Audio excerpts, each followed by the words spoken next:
Cámara 12, la pantalla 2. En sección C, desconocido aproximándose a la frontera.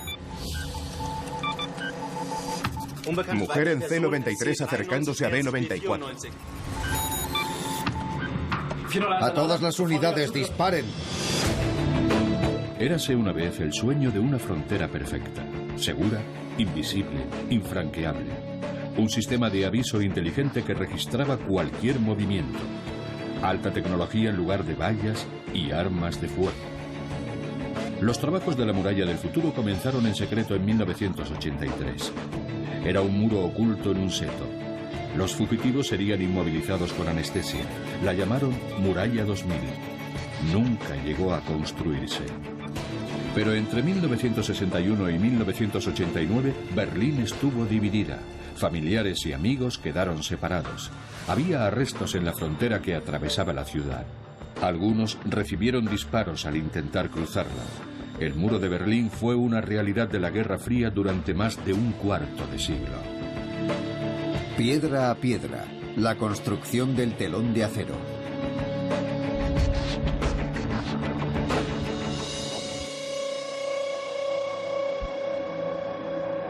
Mayo de 1945, hora cero. Tras 13 años de dictadura, Alemania estaba en ruinas. En la conferencia de Potsdam, Stalin, Truman y Churchill establecieron las reglas de la posguerra. Alemania nunca volvería a ser tan poderosa. No sería posible reconstruir un imperio alemán. Por eso el país fue desmilitarizado, desnazificado y dividido en 4 zonas de ocupación: americana, francesa, británica y al este la zona soviética. Pero antes de acabar la guerra, quedó claro que la política de ocupación conjunta sería un fracaso. La Unión Soviética impuso un sistema comunista en su zona, mientras los aliados querían una economía de mercado. Alemania tardaría en reunificarse y comenzaron los preparativos para la división. En 1949 se formaron 2 estados alemanes, la República Federal al oeste y la República Democrática al este. Así, el telón de acero cayó sobre Alemania. Berlín tuvo un lugar especial durante la Guerra Fría. Las potencias ocupantes se hicieron con la ciudad desde el final de la guerra y cada país ocupó un sector. Berlín Oriental sería el sector soviético y desde 1949 sería capital de Alemania Oriental. Era el único lugar desde donde se podía cruzar la frontera entre el este y el oeste y pasar libremente de un mundo al otro en tren, en coche o a pie. La frontera abierta de Berlín era el talón de Aquiles de la Alemania Oriental. Mucha gente huía de Alemania Oriental. Y si no recuerdo mal, se marchaban hasta 3.000 personas al día. Entre enero y agosto de 1961, 200.000 personas abandonaron Alemania Oriental. Perdíamos sobre todo trabajadores, ingenieros, mucha gente joven, médicos, profesores. La situación económica era cada vez peor.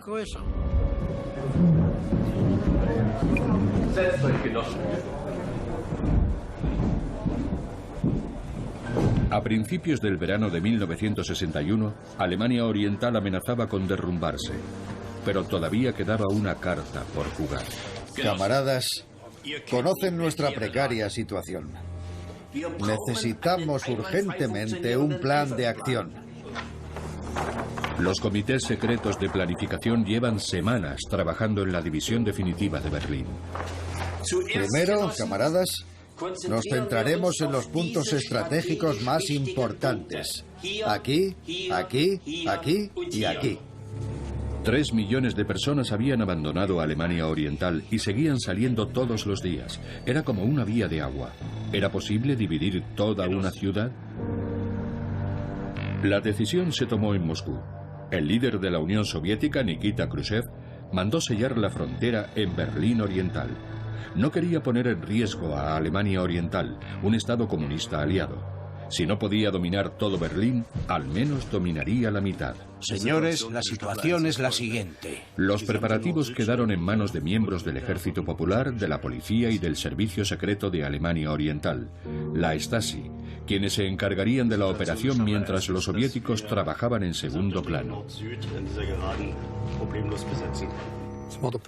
El jefe de policía y el director del Departamento de Seguridad presidieron la reunión en la que se decidió cerrar la frontera con Berlín Occidental. Habría unidades militares en segunda línea y el ejército soviético estaría preparado.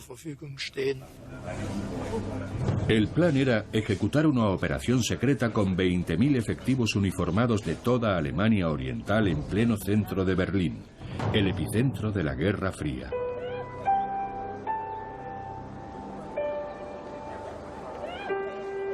Durante esos días de verano, nadie sospechaba que la decisión sobre el destino de Berlín estaba tomada. El 13 de agosto, domingo, el mundo quedaría dividido en un antes y un después. Como para Wolfgang Gutler, de 24 años, miembro de los equipos de trabajadores paramilitares llamados grupos de combate. Mi hija nació en verano, en junio de 1961. Vivíamos en Köpenick y realizábamos ejercicios militares regularmente. Entonces, a principios de agosto, unos días antes del día 13, nos pusieron en alerta. Mi mujer estaba muy preocupada, pero se tranquilizó cuando otras mujeres le dijeron que sus maridos tampoco estaban.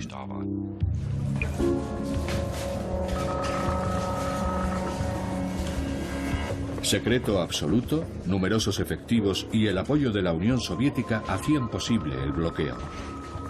Pero, ¿cómo reaccionaría el pueblo de Alemania Oriental? ¿Cuál sería la respuesta de los habitantes de Berlín Occidental y de los aliados occidentales? Cuando llegó la orden durante la noche del 12 al 13 de agosto, el resultado de la operación era incierto. Nos despertaron a medianoche y nos ordenaron vestirnos y ponernos en marcha. Entonces nos dijeron que teníamos que asegurar la frontera. Ahí empezó todo. Las tropas se desplegaron al mismo tiempo en todo Berlín.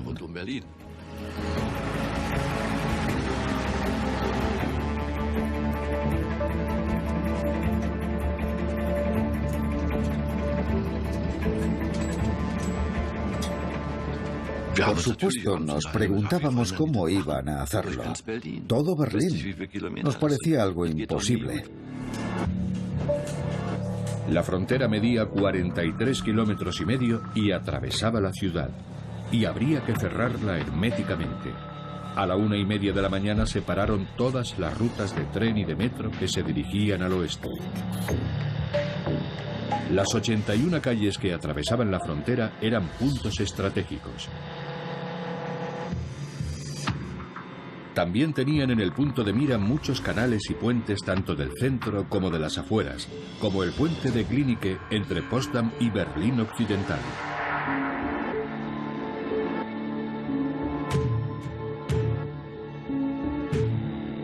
También empezó a sellarse la extensa red de alcantarillado de la ciudad, pero tardaron semanas en bloquear por completo las rutas subterráneas de fuga.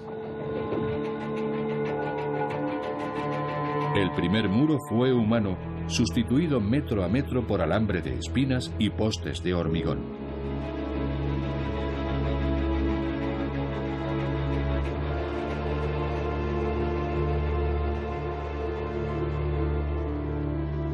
El factor sorpresa fue decisivo. Los berlineses se sintieron intimidados, aturdidos y desesperados.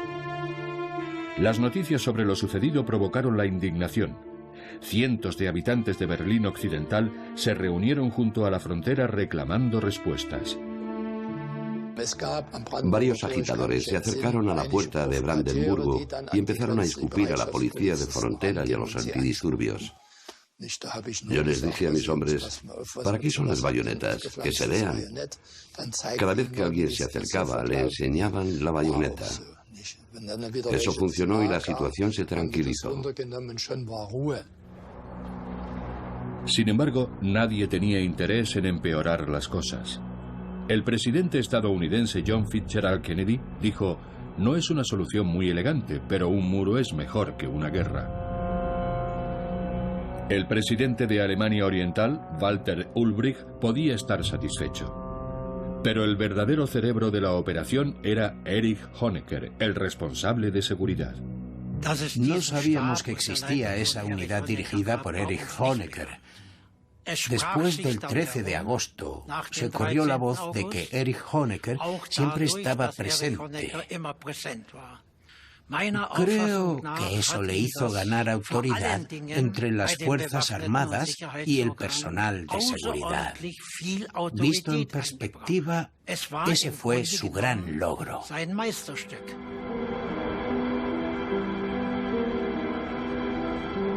En aquel momento, aquello todavía era provisional. Poco a poco se fue haciendo más sólida. La construcción del muro comenzó el 17 de agosto. Khrushchev dijo, rodearemos Berlín Occidental con un anillo de hierro.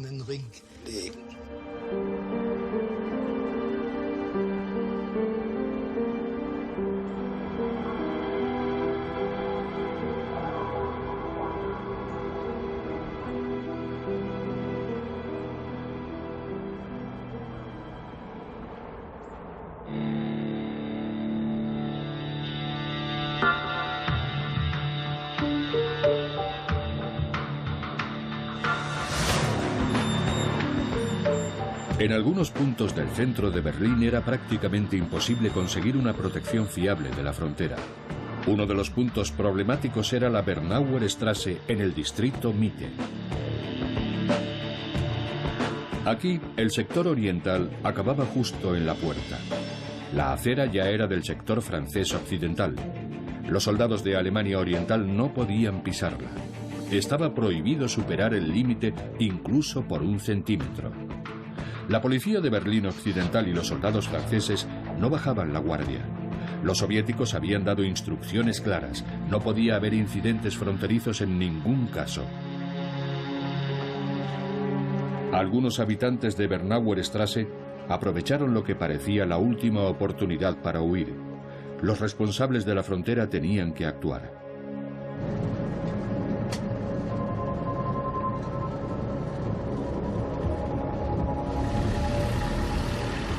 Llegamos en un camión muy temprano, alrededor de las 5 de la mañana. Teníamos que decirles que debían marcharse.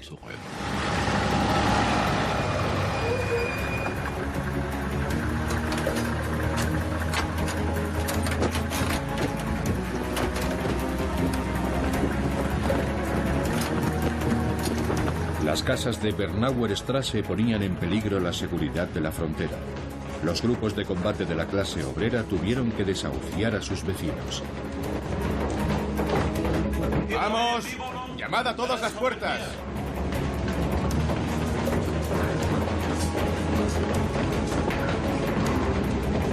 ¡Registrad cada piso! ¡Que no quede nadie!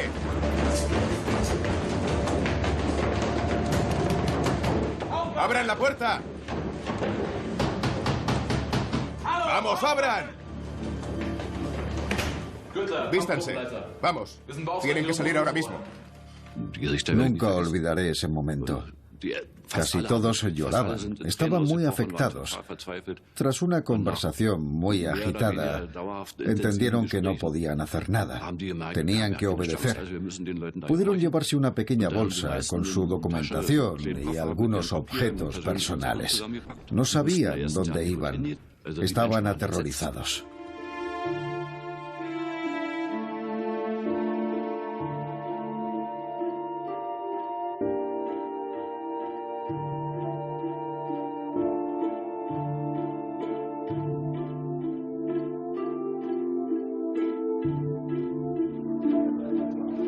Tras el desalojo forzoso, se tapiaron puertas y ventanas. Tenían que sellar todas las rutas de escape hacia el oeste. Las fortificaciones eran cada vez mayores. Día tras día, los soldados fueron tapiando todos los edificios.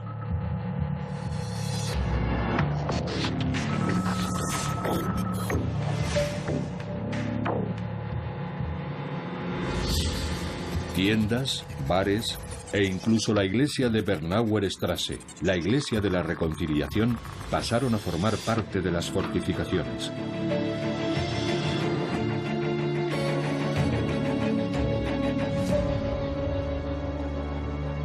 La frontera se hacía más infranqueable, pero miles de personas lograron huir en los primeros días.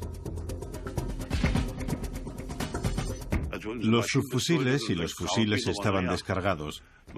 Llevábamos la munición en los cinturones, sellada. No nos permitían usar las armas. Pronto se corrió la voz de que los guardias no disparaban a quien intentaba escapar. Pero eso iba a cambiar. 9 días después del 13 de agosto, los soldados recibieron permiso para tirar a matar después de un disparo de advertencia. Quienes no respetan nuestra frontera conocerán nuestras balas. Günther Litvin no respetó la frontera. El 24 de agosto de 1961 intentó cruzar a través del río Spree. Los guardias abrieron fuego. Una bala lo alcanzó y lo mató. Fue el primer muerto del muro de Berlín. Pero no todos los guardias de la frontera querían obedecer. A ojos de los responsables del muro, la deserción dañaba la moral de las tropas. Era un problema grave, pero para los soldados solo era un pequeño salto. Gerd Sommerlatte fue uno de los que cambiaron de bando en septiembre de 1961. Quería empezar una nueva vida en Occidente. Ya tenía el billete de huida. El bar que había frente al campamento de refugiados era un lugar muy popular. Allí, Gerd, con 19 años, encontró un refugio. Se compartían noticias y se forjaban conexiones. Los 2 hombres que atendían el bar también eran de Alemania Oriental, como él. Se veían muchas veces en el bar, también el día antes de la fuga. Un día se acercaron a mí y me dijeron: tú eres policía de frontera, ¿verdad? ¿No puedes ayudarnos? Queremos sacar a nuestras esposas de Berlín Oriental. ¿Conoces alguna ruta por donde sea posible hacerlo?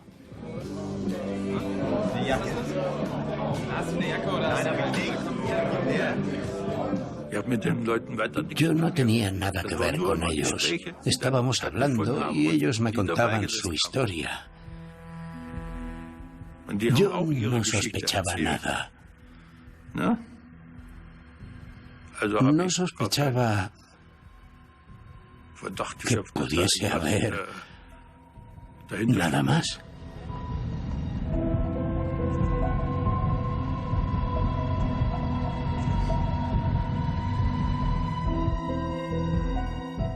Fuimos a varios bares, bebimos un montón de cerveza y acabamos en la cervecería Ellis.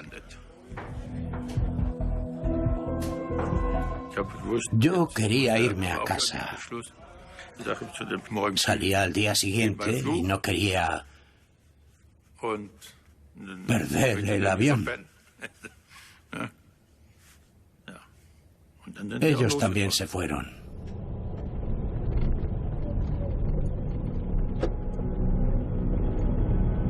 Lo que no sabía era que el brazo del régimen llegaba incluso al oeste, aparentemente seguro. Sus 2 compañeros querían volver, echaban de menos su hogar e hicieron un pacto con el servicio secreto, la Stasi. El traidor, Gerd Sommerlatte, fue el pago de su propia inmunidad. Me dijo: no montes un escándalo. Se ha acabado. Y se había acabado. Un policía cogió el teléfono. Hizo una llamada y dijo: "Lo hemos cazado". La Stasi se esforzaba por recuperar a traidores como Gerd. Los castigos ejemplares tenían una función disuasoria para reducir las deserciones. Durante el interrogatorio me dijeron que había incitado a otros camaradas a abandonar Alemania Oriental. Les dije que no era cierto. Nadie conocía el plan. Me dijeron: "Si no hablas ahora mismo, te mandamos al paredón". Eso me impactó mucho.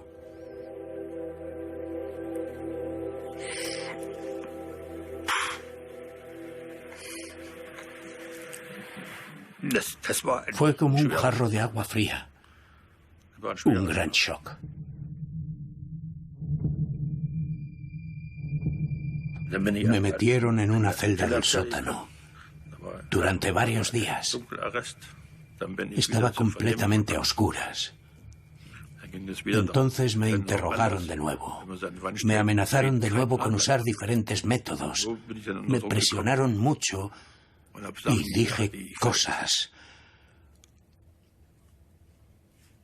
Cosas que no debería haber dicho.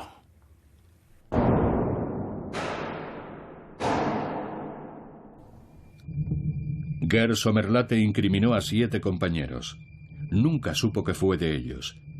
A él lo sentenciaron a 10 años de prisión como un criminal peligroso.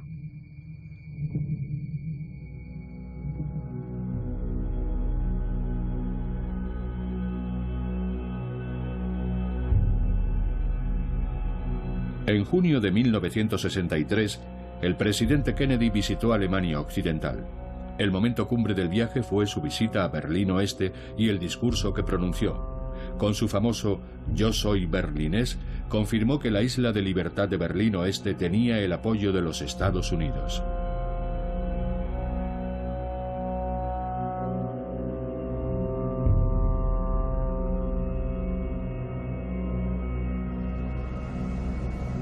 La imagen de la autoproclamada Alemania buena quedó muy dañada, pero los dirigentes de la Alemania Oriental y de la Unión Soviética consiguieron su objetivo. El acceso a Berlín Oeste estaba cerrado y Occidente aceptaba la situación.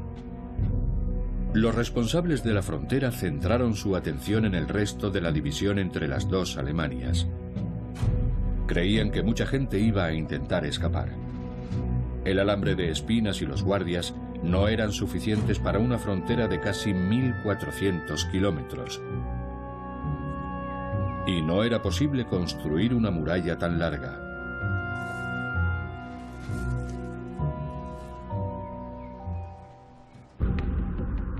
Esperaban que más de 2 millones de minas soviéticas resolverían el problema. El comandante de las fuerzas soviéticas en Alemania Oriental, Iván Koniev, ofreció asistencia militar al ministro de Defensa de Alemania Oriental, Heinz Hoffmann.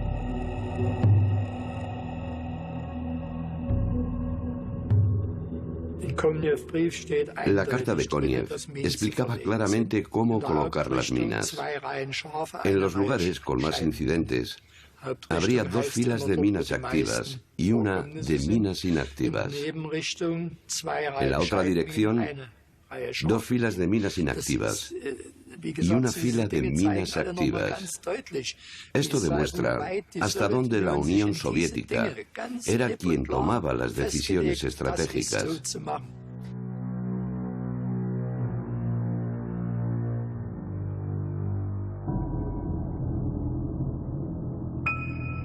Alemania Oriental negaba oficialmente la presencia de campos de minas, mientras Alemania Occidental los denunciaba como un método brutal e inhumano. En el lado occidental, Horst Pawlowski solía llevar grupos de jóvenes de excursión a la frontera entre las Alemanias. Formación política sobre el terreno. Tenía un grupo de jóvenes de 18 a 24 años. El alcalde nos había hablado de un lugar desde donde se veía claramente la frontera. Había 20 o 30 metros de hierba. Después, la primera valla, que entonces era solo alambre de espinas, y después otro tramo de 10 metros, que es donde estaban las minas. Más allá estaban las patrullas del ejército. Había 2 soldados en una de las torres de vigilancia. Uno de ellos le dijo a su compañero: vamos hasta allí. Desde allí se puede ver perfectamente el lado oeste. Y eso hicieron, aunque no estaba permitido que fueran hasta allí. Lo que hicieron los soldados era muy peligroso, porque no siempre sabían con seguridad dónde estaban las nuevas minas.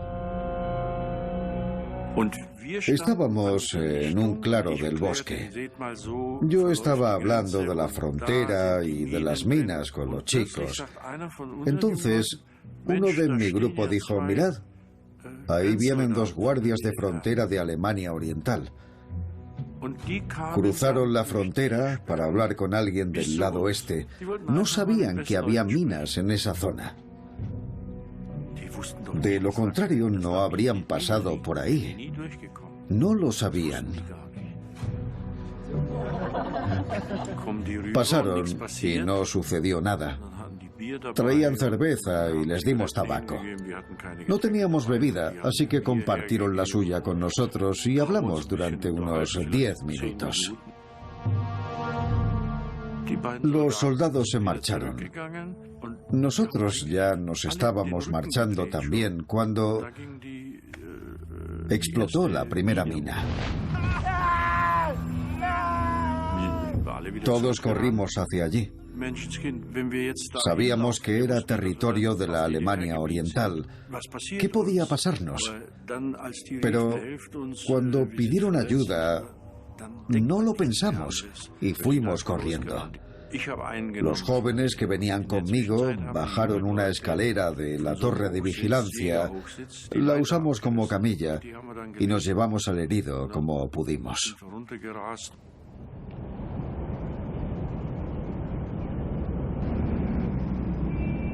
Siegfried, que así se llamaba, acababa de tener un hijo. No quería quedarse en el oeste, quería volver a casa. El rescate del soldado herido causó una gran conmoción en Alemania Occidental. Fue la prueba definitiva de la existencia de las minas. Las autoridades se comprometieron a no sancionar a los soldados por romper las normas, pero Alemania Oriental quería enterrar el incidente discretamente. En Berlín, donde las potencias occidentales estaban siempre presentes, las minas eran impensables. Eran demasiado peligrosas en una ciudad tan poblada. Para Alemania Oriental, el muro era un símbolo de soberanía, pero también resultaba antiestético al estar formado por placas de hormigón, bloques de cemento y ladrillos. No daba buena imagen a una capital socialista.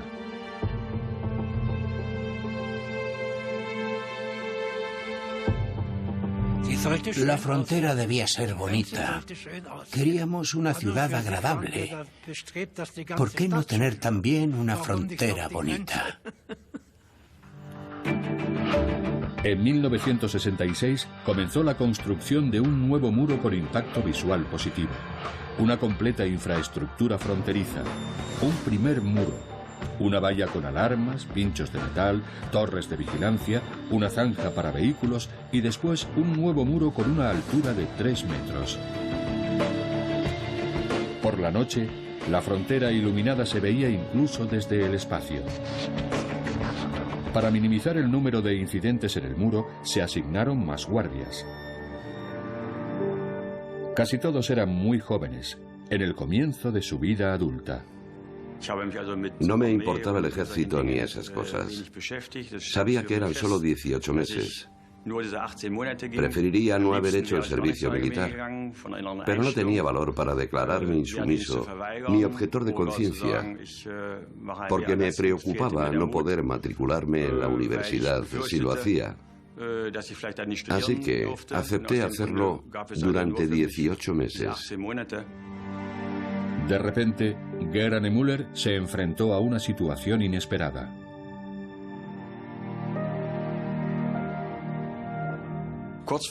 De la noche a la mañana, y sin saber por qué, me destinaron a cumplir el servicio en la Guardia de Frontera. Hasta entonces, nunca había disparado con munición real. El 7 de agosto de 1970, Geraint Müller llegó a su puesto en la frontera. Estaba decidido a no usar nunca el arma. Como todos los soldados, supongo, esperaba que nunca me encontrara en una situación en la que me tocase hacerlo. Poco después de la medianoche, un hombre entró en la zona prohibida. Los guardias le dieron el alto, avisaron y dispararon, pero él siguió caminando. Mi trabajo era vigilar una sección. Mi superior miraba hacia el otro lado. Me llamó y me dijo que había alguien caminando junto a la frontera. Le dieron la orden de parar. Lo avisaron de que íbamos a disparar, pero no hizo ningún caso y siguió caminando.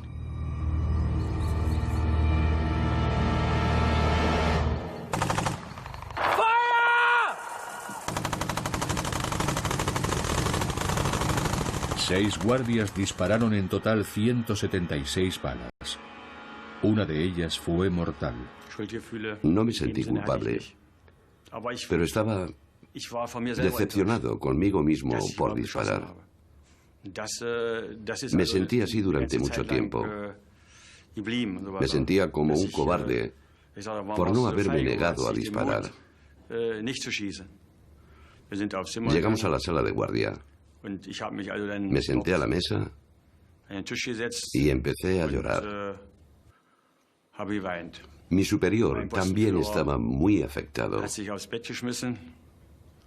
y no paraba de decir: ¿por qué nos ha pasado esto a nosotros? ¿Qué podíamos hacer? ¿Qué hacía allí aquel hombre? Nadie se preocupaba por nosotros, estábamos solos.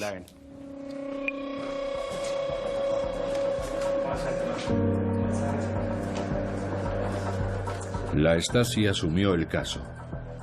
Los 6 guardias recibieron orden de guardar silencio y la identidad del muerto se mantuvo en secreto. Era de Berlín Oeste. Había saltado el muro borracho. Se llamaba Geraint Timm. Era un asunto difícil, una muerte violenta que podía tener un efecto negativo en las delicadas relaciones este-oeste.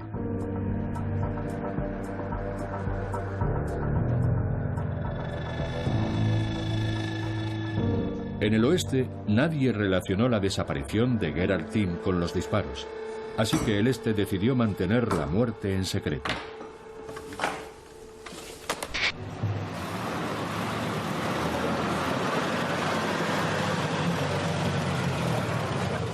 Disparos en la frontera. Las autoridades estaban muy interesadas en el factor de riesgo humano. ¿Cómo reaccionaban los soldados? ¿Cómo se enfrentaban al miedo y a la culpa? A principios de los años 70 se encontró una solución práctica. Se construyó una nueva valla equipada con armas automáticas. El SM-70, un dispositivo automático que no tenía dilemas morales, ni sentía miedo o culpa. Erich Honecker ordenó la instalación de más de 60.000 de estas armas automáticas. Lanzaban más de 100 esquirlas de metal contra cualquier cosa que tocase los cables disparadores. Nuestra sección medía 15 kilómetros de ancho. Habíamos visto a 2 personas intentando cruzar la frontera. Cuando se dieron cuenta de que se habían equivocado de camino, intentaron pasar por otro lado.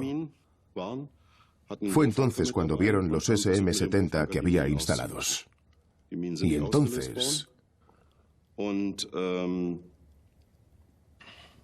intentaron detonarlos con un gancho.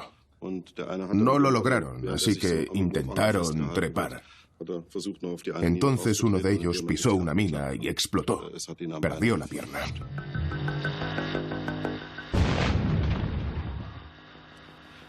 Más tarde vi el gancho en la valla y toda la sangre.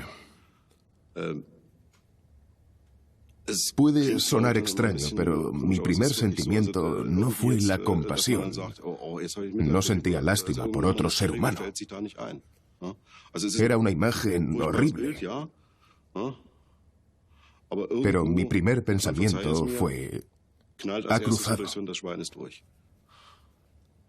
Era un enemigo que había logrado cruzar, aunque yo tenía órdenes de evitarlo. La instalación del SM-70 tuvo lugar durante una época de enfriamiento internacional.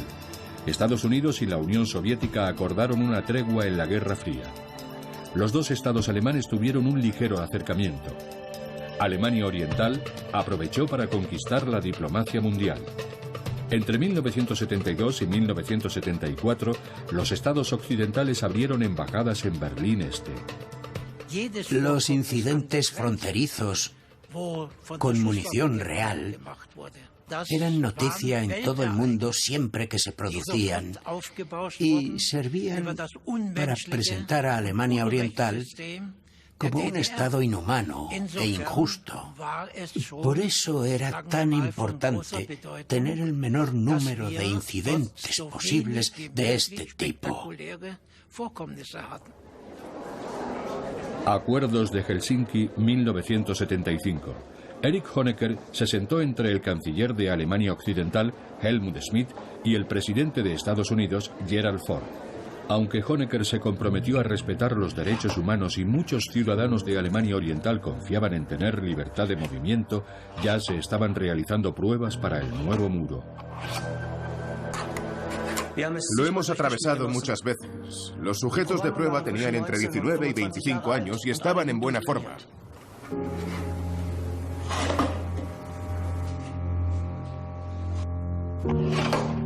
Se simulaban escenarios de fuga en un nuevo modelo de muro. La probabilidad de arrestar a una persona en su intento es superior al 90%.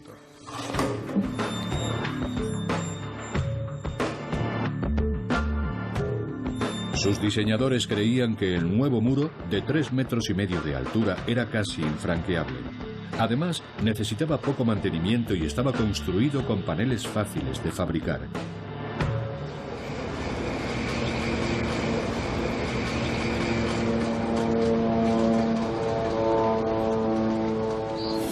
El llamado Muro 75 tenía que integrarse mejor en la estética de Berlín.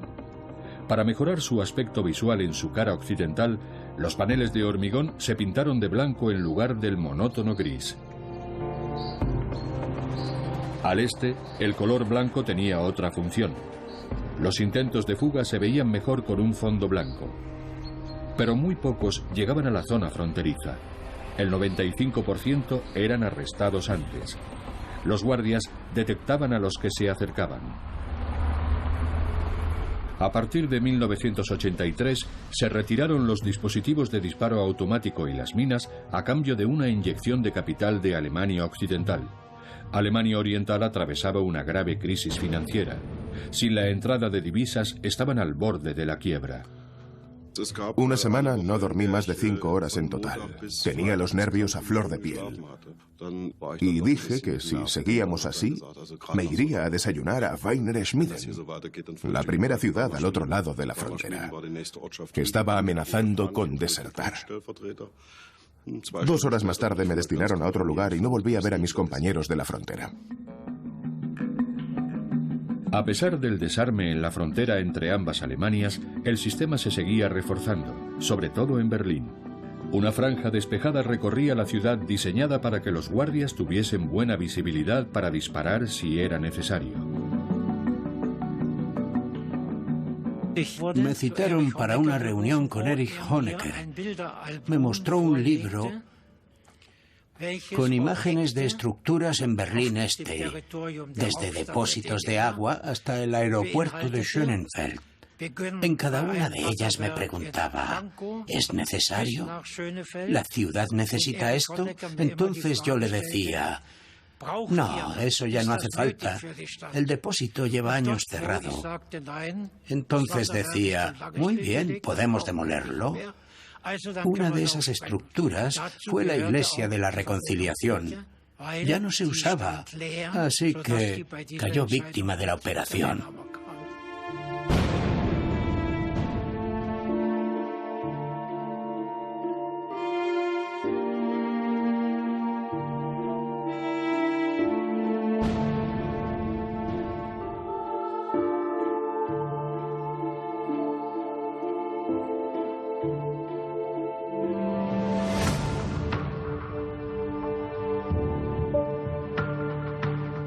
Insaciable, el muro iba ocupando más espacio en la ciudad, un paisaje desolado y un campo de pruebas para nuevos modelos de muro.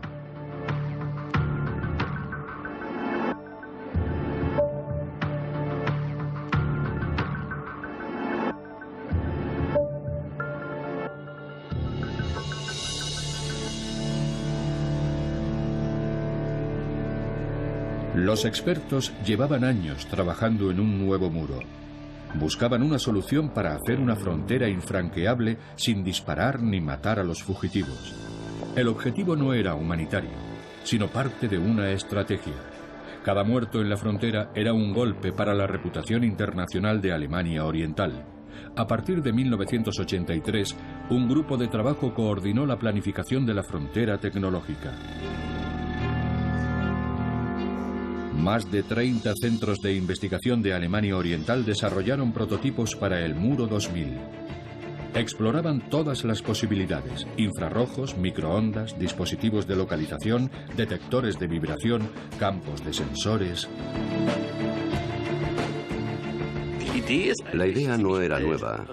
Usar sensores u otros elementos para detectar si algo se mueve cerca. Todos hemos visto en el cine cómo alguien apoya la oreja en el raíl para saber si el tren se acerca. Ese es el principio básico. La Stasi debía aprobar a todos los científicos e ingenieros. Tenían que ser políticamente fiables y sin conexiones con el oeste. Pero el progreso no era posible sin la experiencia de los enemigos de Occidente.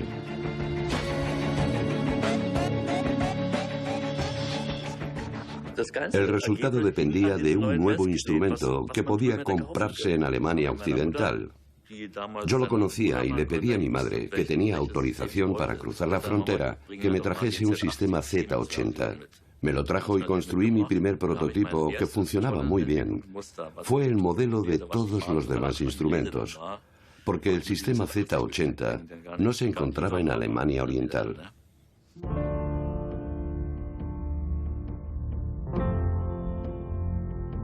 El muro perfecto, una visión sin futuro. El nuevo hombre fuerte del Kremlin, Mikhail Gorbachev, tenía ideas nuevas. La Unión Soviética, el hermano mayor de Alemania Oriental, que había ordenado levantar el muro, ahora demandaba reformas. Cambiaba su política exterior, dando paso al fin de la Guerra Fría. El papel internacional de la frontera y del muro quedó claro a partir de 1985, cuando Berlín se convirtió en el principal obstáculo al proyecto de Gorbachev y al acercamiento entre la Unión Soviética, Estados Unidos y Alemania Occidental. La prensa soviética era la que exigía con mayor vehemencia desmantelar el muro. La reacción de Honecker fue muy contraproducente, en mi opinión. Dijo que el muro duraría otros 50 o 100 años. Era como admitir que nada iba a cambiar en Alemania Oriental.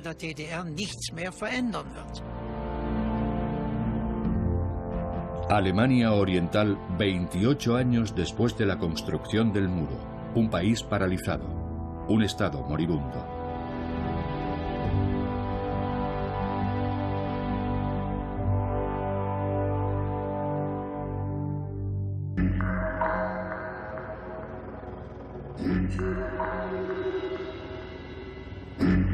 Estaban apareciendo grietas en el telón de acero.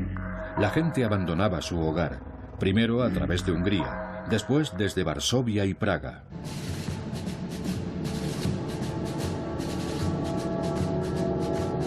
El 7 de octubre de 1989, Alemania Oriental celebraba sus 40 años.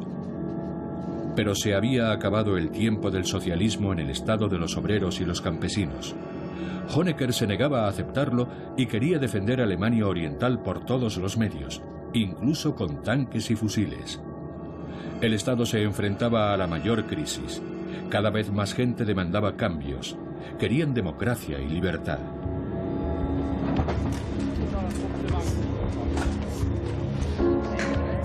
Los altos mandos temían una rebelión popular. Una vez más, los grupos de combate, la vanguardia de la clase obrera, tenían el encargo de proteger el socialismo, como en 1961. Wolfgang Gudler recibió la llamada de nuevo. Nuestro objetivo era cerrar la frontera que separaba a los agitadores reunidos en la iglesia de posibles invasores del oeste. Nuestra misión era defender el muro. Mientras la gente se iba reuniendo, yo acudí a la iglesia. Estaba llena de gente y también había una multitud enorme fuera. Estaban cantando y gritando. Estaban muy organizados. Me impresionó verlos porque durante años nos habían enseñado a no dejar entrar al enemigo de clase y no tolerar la presencia de agitadores.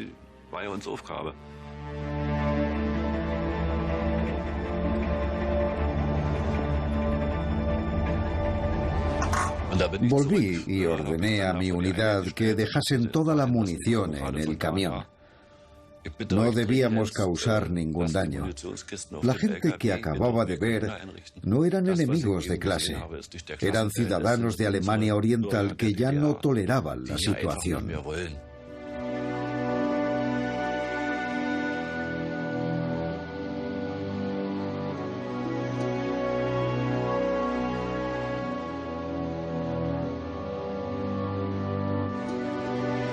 ...13 de agosto de 1961 y octubre de 1989, dos fechas muy importantes para mí. 2 días con diferente resultado. En 1961 colaboré con entusiasmo en la construcción del muro y en el 89 dije, basta, hay que acabar con esto, no podemos seguir así. Camaradas, buenas tardes a todos. Me han dado el siguiente aviso con fecha de hoy. Supongo que ya lo habrán recibido. Las visitas privadas al extranjero se permiten sin necesidad de demostrar acontecimientos familiares o similares. Los agentes de policía tienen orden de gestionar desde este momento las solicitudes de visado sin obstáculos previos ni demoras injustificadas. Durante 28 años el muro dividió la vida de millones de alemanes, pero en solo una noche desapareció. Llegaron las primeras personas preguntando si podían cruzar. Nos dijeron claramente que el partido había dicho que se permitía pasar. Decís que la palabra del partido es la ley. Déjanos pasar, camarada, decían.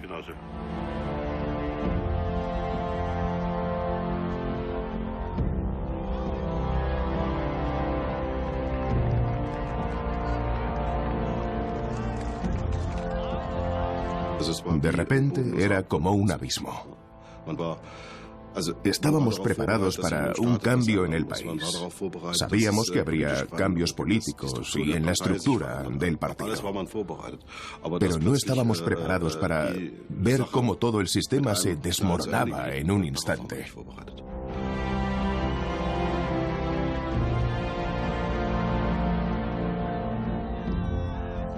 Estaba en mi oficina cuando recibí una llamada del agente al mando para decirme que había miles de personas en los pasos fronterizos. Yo le pregunté por qué y me respondió, ¿no sabes lo que ha dicho Schabowski? La frontera está abierta. Pon la televisión de Alemania Occidental, ahí puedes verlo todo.